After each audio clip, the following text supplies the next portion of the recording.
வணக்கம் மக்களே! ஐயா ரஜினிகாந்த் மிகப்பெரிய சுயநலவாதி. ஏன் விஜய் கொண்டாடப்படுகிறார்? ரஜினிகாந்த் வெறுக்கப்படுகிறார் மக்களால். அவரோட சுயநலம் தான். ரஜினிகாந்த் 25 வருஷமா இது அரசியலுக்குள்ள வரேன், வரேன், வரேன்னு சொல்லியே ஏமாத்திருந்தார். நான் குழந்தையா இருக்கும்போது அரசியலுக்குள்ள வரேன்னு சொன்னார். என் குழந்தையும் ஸ்கூலுக்கு போயிடுச்சு. நல்ல வேளை என் பையனோட பையன் வர்ற வரைக்கும் அரசியலுக்குள்ள வரேன், வரேன், வரேன்னு சொல்லி ஏமாத்தாமல் விட்டாரு. அந்த இதுக்கு நல்லது தான். 40 வருஷமாவா அரசியலுக்குள்ள வரேன்னு சொல்லி ஏமாற்றுவார். 50 வருஷம் நடிக்க 9 வருஷம் ஆச்சு. 40 வருஷமாக அரசியலுக்குள்ள வரேன்னு சொல்லியே ஏமாற்றிட்டுருக்காரு.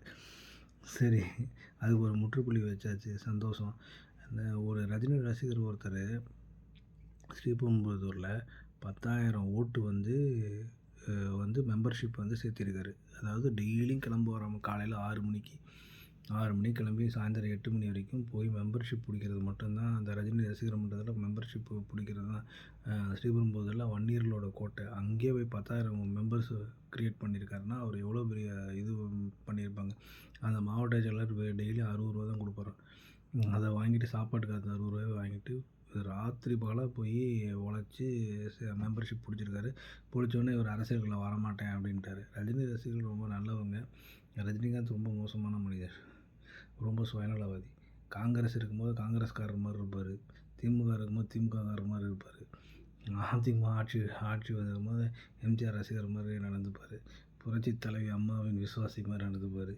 இப்போ பிஜேபி இருக்கும்போது சங்கி மாதிரி நடந்துப்பார். அவ்வளோதான். அவர் டைமுக்கு தகுந்த போல் மாறிக்கிட்டே இருப்பார். அவர் சங்கின்னு சொல்லி சின்ன வட்டத்தில் அடைக்கக்கூடாது. அவர் ஒரு பச்சோந்தி, அவ்வளோதான். தம் பிள்ளைங்களுக்கு கோடியாக சம்பாரித்து வச்சுட்டு பிள்ளைங்களை ஆக்கின ஒரு தந்தை தான் அவர். பிள்ளைங்களுக்கு 1 கோடி ரூபா சம்பாதிக்கிறது எவ்வளோ கஷ்டம். என் வாழ்க்கை பூரா போராடி 1 கோடி ரூபா கூட சம்பாதிக்க முடியாது. அது எவ்வளோ பெரிய கஷ்டம்னு அவங்களுக்கு உணர்த்தவே இல்லாமல் ஒவ்வொரு தடையும் 100 கோடி எடுத்து அவங்க பிள்ளைங்க பேரில் போட்டு ஃபிக்ஸட் டெபாசிட்டில் போட்டு வச்சுட்டு அந்த பிள்ளைங்க 1ஆம் கல்யாணம், 2ஆம் கல்யாணம், 3ஆம் கல்யாணம், 4ஆம் கல்யாணம்னு பண்ணிட்டுருக்குங்க, கருவம் பிடிச்சதுங்க.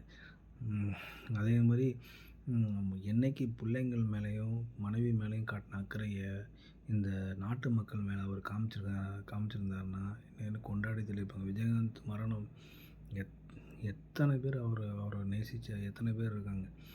பென்னி குயிக்னு ஒருத்தன்